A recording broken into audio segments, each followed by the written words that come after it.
Hi ஹாய்ஸ். இன்னைக்கு நாம 2022 release ஆன த அக்கோஸ்ட் அப்படின்ற மூவி தான் பார்க்க போகிறோம். இந்த மூவியோட ஸ்டார்டிங் சீன்லேயே நடுராத்திரி காட்டுக்குள்ள ஒரு சின்ன பொண்ணு தன்னந்தனியாக நின்றுக்கிட்டு இருக்கா. அதுவும் மழை பயங்கரமாக பெஞ்சிட்டு இருக்குது. அதுக்கப்புறம் அவள் ஒரு மரத்துக்கிட்ட போய் கத்தி எடுத்து கிராஸ் சிம்பிள் மாதிரி ஒன்று வரைகிறா. இப்போ அந்த இடத்துக்கு அந்த பொண்ணோடைய அம்மா வராங்க. இவங்களுடைய பேர் மேரி. இப்போ அந்த ரெண்டு பேருமே அதே காட்டுக்குள்ளே இருக்க ஒரு வீட்டுக்கு முன்னாடி நின்றுட்டு இருக்காங்க. மேரி அவங்க பொண்ணை வீட்டுக்கு வெளியவே நிற்க சொல்லிட்டு அவங்க உள்ளே போகிறாங்க. அங்கே ஆம்ப்ரோஸ்ன்ற ஒரு சூனியக்காரி இருக்கா. அவங்கள மீட் பண்ணுறதுக்காக தான் மேரி இங்கே வந்திருக்க. அப்போ அந்த ஆம்ப்ரோஸும் உனக்கு என்ன வேணும், எதுக்காக நீங்கள் வந்து அப்படின்னு கேட்குறான். அதுக்கு மேரியும் ஒரு பொண்ணுக்கு சூனியம் வைக்கணும்னு சொல்கிறா. அப்படி அந்த சூனியத்தை வச்சுட்டா அவளோடைய உடம்புக்குள்ள ஒரு டீமன் போய் அவளை கண்ட்ரோல் பண்ண ஆரம்பிச்சிடும். இப்போ ஆம்ப்ரோஸும் பிளாக் மேஜிக் பண்ணுறதுக்காக அந்த பொண்ணோடைய ரத்தமும் கொஞ்சம் பணமும் கேட்குறாங்க. மேரியும் கொடுக்க அதை வாங்கினதுக்கு அப்புறம் ஆம்ப்ரோஸ் மேரி கிட்ட ஒரு கத்தி ஒன்று கொடுக்குறாங்க. என்ன சொல்கிறாங்கன்னா, நீ சொல்கிற பொண்ணுக்கு இந்த சூனியத்தை வச்சதுக்கப்புறம் அவளுடைய கழுத்தில் இந்த கத்தியை வச்சு கிராஸ் சிம்பிள் ஒன்று போடணும் அப்படின்னு சொல்ல, அதுக்கு மேரியும் இந்த சாபம் அவளுக்கு கிடச்சிச்சா இல்லையான்னு எனக்கு எப்படி தெரியும்னு கேட்குறாங்க. அதுக்கு ஆம்ப்ரோஸ் இந்த சாபம் அவளுக்கு கிடைச்சதுக்கப்புறம் அவளுடைய வாய்க்குலேருந்து 3 விரல் கொண்ட ஒரு டீமன் வெளியே வரும்னு சொல்கிறாங்க. அப்படி சொல்லிட்டே அந்த ரத்தத்தை எடுத்து குடிக்க ஆரம்பிக்கிறாங்க. அதோட மந்திரத்தையும் ஓத ஆரம்பிக்கிறாங்க. இப்போவே ஆம்ப்ரோஸ்க்கு சில வாய்ஸஸ்லாம் கேட்குது. என்ன பிரச்சனைனா, இந்த வாய்ஸஸ்லாம் யாருக்கு சூனியம் வச்சவங்களோ அவங்களுக்கு மட்டும்தான் கேட்கும். மாறா ஆம்ப்ரோஸ்க்கு கேட்க ஆம்ப்ரோஸ்க்கு சடனாக ஒன்றுமே புரியல. அதுக்கப்புறம் தான் புரிஞ்சுக்கிறாங்க, ஆக்சுவலாக மேரி சூனியம் வச்சது வேறு யாருக்கும் இல்லை, ஆம்ப்ரோஸ்க்கு தான். இது தெரிஞ்சுக்கிட்ட ஆம்ப்ரோஸ் பயங்கரமாக கத்த ஆரம்பிக்கிறாங்க. எதுக்காக இப்படி பண்ண, என் ரத்தம் உனக்கு எப்படி கிடச்சிச்சின்னு கத்த. அதுக்கு மேரியும் கோவமா, என் பொண்ணை வச்சு தாண்டி உன் ரத்தத்தை எடுத்தேன்னு சொல்கிறாங்க. இப்போ ஆம்ப்ரோஸை அந்த டீமன் கம்ப்ளீட்டாக கண்ட்ரோல் பண்ண ஆரம்பிச்சிருது. மேரி ஆம்ப்ரோஸோட கழுத்தில் அவள் கொடுத்த கத்தியை வச்சே கிராஸ் சிம்பிள் ஒன்று போடுறா. அதே டைம்லேயே மேரியோட பொண்ணு உள்ளே வந்துற. அவளை பார்த்ததுமே ஆம்ப்ரோஸ் அவளை பிடிச்சி வாயை திறக்கிறாங்க. அப்போ அவளுக்குள்ளே இருந்த அந்த டீமன் அந்த சின்ன பொண்ணுடைய வாய்க்குள்ளே போக பார்க்குது. அப்போ அந்த சின்ன பொண்ணு டீமனுடைய அந்த விரல்களை கடிச்சு விட்டுறா. அதுக்கப்புறம் அங்கேருந்து 2 பேருமே வெளியே வந்துடுறாங்க. அப்போ வீட்டுக்குள்ளே ஆம்ப்ரோஸ் பயங்கரமாக கத்த ஆரம்பிக்கிறாங்க. இப்போ ஒரு ரிச்சுவல் புக்கு ஒன்று காமிக்கிறாங்க. இந்த புக் அந்த டீமனுடைய புக்கு தான். இந்த புக்கில் மேரியோட ஃபோட்டோவும் இருக்குது. என்னன்னா, இந்த சூனியக்கார ஆம்ப்ரோஸ் மேரிக்குமே அந்த ஒரு சாபத்தை ஏவி விட்டுருக்கா. அதுக்கு பழி வாங்கறதுக்கு தான் மேரி இப்படி ஒரு பிளானே போட்டிருக்கா. இப்போ 3 மாதம் கழிச்சு என்ன நடக்குதுன்னு காமிக்கிறாங்க. இப்போ பார்க்குற அந்த பொண்ணோட பேர் தான் எல்லி. இந்த படத்தோட ஹீரோயின். எல்லி ரொம்பவுமே சோகமாக இருக்கா. அதுக்கு காரணம், இப்போ கொஞ்ச நாளைக்கு முன்னாடி தான் எல்லியோட அம்மா இறந்து போயிருப்பாங்க. அந்த சோகம் தாங்க முடியாமல் எல்லி தன்னுடைய சொந்த வீட்டை விட்டுட்டு சிட்டிக்கு போகலான்னு நினைக்கிறா. எல்லி கிச்சனுக்குள்ளே ஏதோ வேலை செஞ்சிட்ருக்க. அப்போ எல்லியோட அம்மாவுக்கு ரொம்பவும் பிடிச்ச மியூசிக் சடனாக அதுவே ப்ளே ஆகுது. எல்லியும் பயந்து போய் மியூசிக் பிளேயரை ஆஃப் பண்ணுறா. அதோட அவள் வச்சிருக்க ஃபோட்டோ ஃப்ரேம் தலைகளாக இருக்கிறதையும் நோட் பண்ணுறா. அவளுக்கு ஏதாவது வியர்டாக இருக்க மாதிரி ஃபீல் ஆகுது. அங்கிருந்து எல்லி அவளுடைய அம்மா ரூமுக்கு போகிறா. அங்கே இருக்க ஃபோட்டோ ஆல்பம் எடுத்து பார்க்க ஆரம்பிக்கிறா. அதில் எல்லியோட அம்மா ஆல்பமில் இருக்க எல்லியோட அப்பா அப்புறம் எல்லியோட ஃபேஸ் 2 பேருடைய ஃபேஸையுமே கிறுக்கி வச்சுருக்காங்க. அதை பார்த்துட்டு இருக்கிறப்பவே ஃபோன் ரிங் ஆகுது. ஃபோனில் ஒரு பொண்ணு, உங்களுடைய அம்மா எங்கள் வெப்சைட்டில் உங்கள் நேமை ரெஜிஸ்டர் பண்ணியிருக்காங்க, அதோட நீங்கள் ஒரு நர்ஸுங்கிறதையும் குறிப்பிட்டிருக்காங்க, உங்களுக்கு எங்ககிட்ட ஒர்க் இருக்குது, நீங்கள் ஆம்ப்ரோஸ்ன்ற லேடியை கேர்டேக் பண்ணிக்கணும்னு சொல்ல ஹீரோயினும் யோசிச்சுட்டு சொல்கிறேன்னு சொல்லிடுறாங்க. இது எல்லாத்தையுமே ஹீரோயின் அவளுடைய ஃப்ரெண்டுக்கிட்ட சொல்லி நான் என்ன பண்ணுறதுங்கிற மாரி கேட்குறாங்க. அதுக்கு அவளுடைய ஃப்ரெண்டும், நீ இப்படி வீட்லேயே இருந்தீங்கன்னா உனக்கு இன்னும் தான் கஷ்டமாக இருக்கும், நீ இப்போ அந்த வேலைக்கு போ அப்படிங்கிற மாரி அந்த ஃப்ரெண்டும் சொல்கிறாங்க. அப்படி பேசிகிட்டு இருக்கிறப்பவே எல்லியோட கையில் ஒரு மார்க் சிம்பிள் இருக்கிறத அவள் ஃப்ரெண்ட் நோட் பண்ணுறா. இது என்னன்னு கேட்க அதுக்கு எல்லியும், சின்ன வயசில் என்னுடைய அம்மா ரொம்பவும் ஃபோர்ஸ்ஃபுல்லாக என்னுடைய கையிலேருந்து பிளட் எடுத்தாங்க, அதை ஏன் பண்ணாங்கிறது எனக்கு இன்ன வரைக்கும் புரியல அப்படிங்கிற மாரி எல்லி சொல்கிறா. அன்னைக்கு நைட் எல்லி நல்லா தூங்கிட்டு இருக்கிறப்போ அவளுக்கு ஒரு கனவு வருது. அவளுடைய அம்மா ரொம்பவும் ஃபோர்ஸ்ஃபுல்லாக அவளுடைய கையிலேருந்து ரத்தம் எடுத்தது அவளுக்கு கனவாக வர எல்லி ரொம்பவும் பயந்து போய் எந்திரிக்கிறா. நேராக பாத்ரூமுக்கு தான் போகிறா. அப்போது எல்லிக்கு அவளுடைய அம்மா வாய்ஸ் கேட்குது. அவளுங்க வா அப்படிங்கிற மாரி கூப்பிட்ற மாரி கேட்க அவளும் அந்த வாய்ஸ் வர திசையை நோக்கி போகிறா. அங்கே போனால் ஹீரோயினோட அம்மா உருவம் அவளுக்கு முன்னாடி நிற்கிது. அதை பார்த்து இவ ரொம்பவும் பயந்து போயிடுறா. அடுத்த நாள் காலையில் இது எல்லாத்தையுமே எல்லி அவளுடைய ஃப்ரெண்டுக்கிட்ட சொல்கிறா. அதுக்கு அவளுடைய ஃப்ரெண்டும், நீ போய் ஒரு நல்ல சைக்காலஜிஸ்டாக பாரு, பேய்ங்கிறது ஒன்றுமே கிடையாது, அது உன்னோட இல்லூஷனாக இருக்கலாம் அப்படிங்கிற மாரி சொல்கிறா. அப்போ திடீர்னு எல்லியோட அம்மாவுக்கு பிடிச்ச அந்த ஃபேவரட்டான மியூசிக் மறுபடியும் தானாகவே ப்ளே ஆகுது. இந்த தடவை அந்த ஃப்ரெண்டுமே இதை கேட்குறா. அந்த ஃப்ரெண்டுமே பயந்து போயிடுறா. எல்லியும் ஓகே, இந்த வீட்டில் இனிமேல் நம்ம இருக்கக்கூடாது, அந்த வேலைக்கு போயிடலாம் அப்படிங்கிற மாரி முடிவு பண்ணுறா. அடுத்த சீன்லேயே காட்டுக்கு நடுவில் இருக்க அந்த ஒரு வீட்டுக்கு தான் வராங்க. அங்கே வந்ததுமே எல்லிக்கு ஏற்கனவே இங்கே வந்த மாதிரி ஃபீல் ஆகிட்டே இருக்குது. வீட்டுக்கு முன்னாடி வந்ததும் எல்லைக்கு கால் பண்ண அந்த ஒரு கேர்டேக்கர் நின்றுட்டுருக்கா. அவள் இவங்க 2 பேரையும் உள்ளே கூட்டிகிட்டு போய் வீட்டை சுற்றி காமிச்சிட்டு நேராக ஆம்ப்ரோஸோடைய ரூமுக்கு கூட்டிகிட்டு போகிறா. அங்கே போய் இவங்களுடைய பேர் தான் ஆம்ப்ரோஸ். இவங்க ஆக்சுவலாக கோமாவோடு இருக்காங்க. இவங்களுக்கு 2 பொண்ணுங்க இருக்காங்க. 2 பேருமே இவங்களை விட்டுட்டு போயிட்டாங்க. இதுக்கு மேலே நீங்கள் தான் இவங்களை கேர்டேக் பண்ணிக்கணும் அப்படிங்கிற மாரி சொல்கிறாங்க. அப்புறம் இவங்க 3 பேருமே வெளியே வந்துடுறாங்க. இவங்க வெளியே வந்ததுமே ஆம்ப்ரோஸ் கண்ணை திறக்கிறாங்க. அவங்க கண்ணு அப்படியே ஃபுல்லாக பிளாக் ஆகிற மாரி காமிக்கிறாங்க. ஆக்சுவலாக ஆம்ப்ரோஸ் கோமாவிலலாம் கிடையாது. அவங்கள அந்த டீமன் கண்ட்ரோல் பண்ணிட்டு இருக்குதுங்கிற மாரி காமிக்கிறாங்க. எல்லியோட ஃப்ரெண்டுக்கு இந்த வீட்டில் ஸ்ட்ரேஞ்சோ ஏதோ நடக்கிற மாதிரி ஃபீல் ஆகுது. அதனால் எல்லிக்கிட்ட எல்லி நீங்கள் வேலை செய்ய வேண்டாம், நீங்கள் என் கூடயே வந்துட்டு போயிடலாங்கிற மாரி கூப்பிடுறாங்க. ஆனால் எல்லியோ இல்லை, நான் இங்கே வேலை செய்கிறேன்னு ஒத்துக்கிட்டேன், இதுக்கப்புறம் நான் எப்படி வர முடியுங்கிற மாரி சொல்லிடுறாங்க. அதுக்கப்புறம் எல்லியோட ஃப்ரெண்டும் அந்த கேர்டேக்கரும் அங்கேருந்து கிளம்பிடுறாங்க. அதுக்கப்புறம் எல்லி நேராக ஆம்ப்ரோஸோடைய ரூமுக்கு போய் ஆம்ப்ரோஸ்கிட்ட பேசிகிட்டு இருக்காங்க. இவளை பற்றிலாம் அவள் சொல்லிகிட்டு இருக்க. அப்போ தான் ஆம்ப்ரோஸோடைய காலில் ஸ்ட்ரேஞ்சான மார்க்ஸ்லாம் இருக்கிறத எல்லி நோட் பண்ணுறா. திடீர்னு ஆம்ப்ரோஸ் கண்ணை திறந்துருவாங்களாம். அவங்க பாட்டுக்கு கண்ணை திறந்துட்டு ரொம்பவும் கத்திட்டு இருக்க. அதோட ஆம்ப்ரோஸோடைய வாயிலிருந்து ஏதோ லிக்விட் மாதிரி நிறைய ஊற்றிட்டு இருக்குது. இதை எல்லையும் தொடச்சி விட்டுட்டு இருக்கா. எல்லைக்கு ஒன்றுமே புரியல. இவங்க கோமாவில் தானே இருந்தாங்க, திடீர்னு எப்படி எந்திரிச்சாங்கிற மாரி இவ யோசிச்சுட்டு இருக்க. அப்போ திடீர்னு எல்லியோட அம்மா வாய்ஸ் வெளியே இருந்து கேட்குது. இவளை மறுபடியும் இங்கே வான்னு சொல்லி கூப்பிடுது. எல்லியும் அதை ஃபாலோ பண்ணிக்கிட்டே போகிறா. எல்லிக்கு ரொம்ப பயமாக இருக்குது. இருந்தாலும் அந்த வாய்ஸை ஃபாலோ பண்ணிக்கிட்டே போயிட்டுருக்கா. அப்படி ஃபாலோ பண்ணிட்டு போயிட்டுருக்கிறப்ப தான் ஒரு இடத்துல ஃபஸ்ட்டு சீனில் பார்த்தா அந்த ஒரு சின்ன பொண்ணு, மேரியோட பொண்ணு அங்கே நின்றுட்டுருக்கா.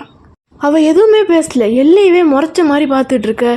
எல்லியும் யாருங்கிற மாதிரி கேட்குறா. ஆனால் அந்த சின்ன பொண்ணு எதுவுமே பேசல, அங்கேருந்து போயிடுறா. அன்னைக்கு நைட்டு எல்லி தனியாக வீட்டுக்கு வெளியே உட்காந்துட்டு இருக்கிறப்போ மறுபடியும் எங்களோட அம்மா வாய்ஸ் கேட்குது. ஆனால் இந்த தடவை எல்லி போகிற மாதிரி இல்லை. அவள் வீட்டுக்குள்ளே போய் ஆம்ப்ரோஸை செக் பண்ணுறதுக்காக போயிடுறா. அப்போ ஆம்ப்ரோஸை பார்த்துட்டு இருந்தவன் அங்கேயே தூங்கி போயிடுறா. அப்போ ஆம்ப்ரோஸோடைய வாய்க்குள்ளேருந்து அந்த டீமனுடைய விரல்கள் எல்லியோட வாய்க்குள்ளே போக பார்க்குது.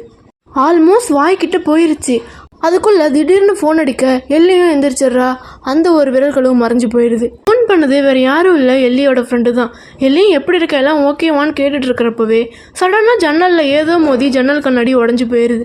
எல்லி செக் பண்ண வெளியே வரா. வெளியே அழுகி போன நிலையில் ஆப்பிள் ஒன்று கிடக்கிறத பார்க்குறா. அதோட வார்னிங் நோட்டும் இருக்குது. அதில் நீ உடனே இந்த வீட்டை விட்டு போகணும், இல்லைனா பயங்கரமான விளைவுகளை சந்திக்கணும்னு போட்டிருக்கு. எல்லி கையில் வச்சுட்டு இருந்த ஆப்பிள்லேருந்து நிறைய பூச்சி புழுவெல்லாம் வெளியே வர அதை தூக்கி போட்டுடுறா. இது ரொம்பவும் வியர்டாக ஃபீல் ஆக உடனே போலீஸ்க்கு கால் பண்ணி வர சொல்லிடுற. போலீஸும் வராங்க. வந்து அந்த ஆப்பிளை பார்த்துட்டு இதுதான் சின்ன பசங்க ப்ராங்காக இருக்கும் அப்படிங்கிற மாரி சொல்கிறாங்க. இந்த இடத்த பற்றி நானும் நிறைய மர்மமான விஷயங்கள்லாம் கேள்விப்பட்டிருக்கேன், ஆனால் அதெல்லாம் உண்மை கிடையாது, நீங்கள் ஒன்றும் பயப்படாதீங்க அப்படிங்கிற மாரி சொல்லிட்டு அங்கேருந்து கிளம்பிடுறாங்க. அடுத்த நாள் காலையில் எல்லி ஜாகிங் போயிட்டுருக்கிறப்போ மேரியோட பொண்ணை மறுபடியும் பார்க்குறா. அவள் எப்பவும் போலவே மேரியை அமைதியாக பார்த்துக்கிட்டு இருக்க. மேரி அவகிட்ட பேசலான்னு போகிறாங்க. ஆனால் அவள் எதுவுமே பேசல, அங்கேருந்து ஓடி போயிடுறா. அப்புறம் எல்லி வீட்டுக்கு வந்ததுக்கப்புறம் எல்லியோட ஃப்ரெண்ட் ஃபோன் பண்ணுறாங்க. ஃபோன் பண்ணி என்ன சொல்கிறாங்கன்னா, நான் அந்த கேர்டேக்கரை பற்றி இன்வெஸ்டிகேட் பண்ணேன், அவளை பற்றின நியூஸ் எனக்கு பெருசாக எதுவும் கிடைக்கல, அவள் ரொம்ப வியர்டாக இருக்கா, நீ எதுக்கு கொஞ்சம் ஜாக்கிரதையாக இருங்கிற மாரி அலர்ட் பண்ணுறாங்க. அன்னைக்கு நைட்டு எல்லி ப்ரெஸ் பண்ணிட்டு இருக்கிறப்போ அவளுக்கு தரைக்கு அடியிலேருந்து ஏதோ சவுண்ட் வர மாதிரி கேட்குது. அதுக்கப்புறம் தூங்கலான்னு நினைக்கிறா. அப்போவுமே அந்த சவுண்டு கேட்டு கண்ணு முழிச்சிடுறா. சரி ஆம்ப்ரோஸை போய் செக் பண்ணலான்னு சொல்லிட்டு போகிறா. அங்கே போனால் வெளியவே நின்றுறா. ஏன்னா உள்ளேருந்து தான் அந்த ஒரு சவுண்ட் கேட்டுட்டு இருக்குது. என்ன சவுண்டுன்னு வெளியவே நின்று காது கொடுத்து கேட்குறா. யாரோ மந்திரத்தை ஓதுற மாதிரி இவளுக்கு சவுண்டு கேட்குது. அதுவும் இல்லாமல் உள்ள ஆம்ப்ரோஸோடைய வாயிலிருந்து நிறைய ஈக்கள்லாம் பறக்க ஆரம்பிக்குது. ஆம்ப்ரோஸ் அதுக்கப்புறம் பயங்கரமாக கத்த ஆரம்பிக்க எல்லி உள்ளே வந்து பார்க்குறா. ஆனால் உள்ளே எதுவுமே கிடையாது, ரொம்பவும் அமைதியாக இருக்குது. சரின்னு சொல்லிட்டு எல்லி மறுபடியும் தூங்கலான்னு போயிடுறா. அன்னைக்கு நைட்டு எல்லிக்கு அவங்க அம்மா பற்றின கனவு ஒன்று வருது. அதில் அவங்க அம்மா காற்றுல பறந்துக்கிட்டு எல்லி மேலே ஆப்பிளை தூக்கி எறிகிறாங்க. அதோட நான் ஒன்று விட்டு போகவே மாட்டேன் அப்படிங்கிற மாரி சொல்லிக்கிட்டு ஆப்பிளை எரிஞ்சிட்டு இருக்கிறாங்க.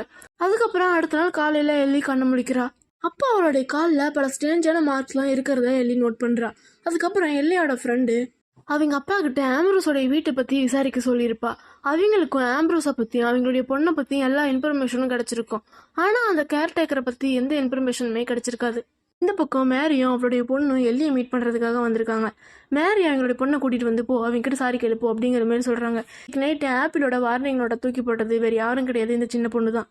அதோட மேரியும் நீங்கள் இருக்கக்கூடாது, உடனே நீ கிளம்பு, நான் பஸ் ஸ்டாண்டில் விட்டுறேன் அப்படிங்கிற மாரி சொல்கிறாங்க. ஏன்னா ஆம்ப்ரோஸ் எப்போவோ இறந்துட்டாங்க. இப்போ அவங்களுடைய உடம்புக்குள்ளே இருக்கிறது ஆம்ப்ரோஸ் கிடையாது, அது ஒரு டீமன். நீ உடனே இங்கேருந்து கிளம்பணும் அப்படிங்கிற மாதிரி சொல்ல.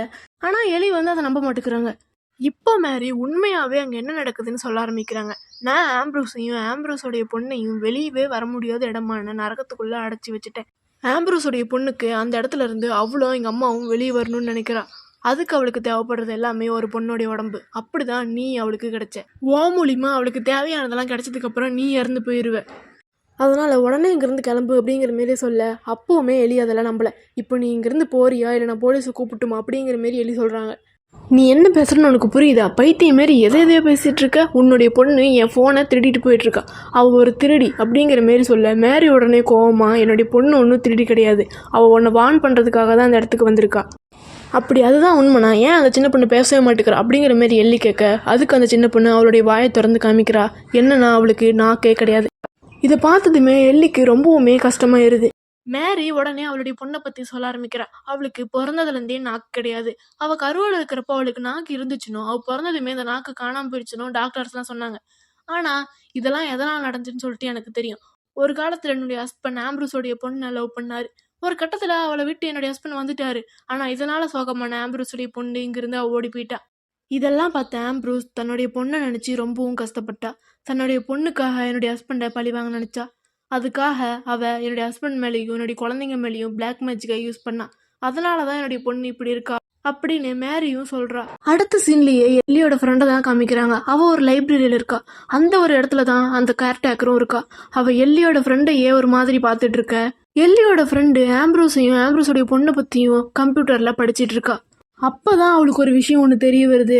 ஆக்சுவலாக அந்த கேர்டேக்கர் வேறு யாருமே கிடையாது, ஆம்ப்ரூஸோடைய பொண்ணு தான். இந்த பக்கம் எல்லி எனக்கு பிளாக் மேஜிக் மேலேயோ இல்லை இந்த டீமன் மேலேயோ எந்த ஒரு நம்பிக்கையுமே கிடையாது அப்படிங்கிற மாரி சொல்ல அதுக்கு மாரியோ முன்னாடி எங்களுக்குமே இதெல்லாம் நம்பிக்கை கிடையாது. ஆனால் எனக்கு 2ஆவதா ஒரு பெண் குழந்தை பிறந்தா. ஆனால் அவள் 2 வாரத்திலேயே இறந்து போயிட்டா. அவளுடைய உடம்புல செக் பண்ணி பார்த்ததுல எந்த ஒரு பிரச்சனையுமே இல்லை. அதுக்கப்புறம் தான் இதெல்லாம் நாங்கள் நம்ப ஆரம்பித்தோம்.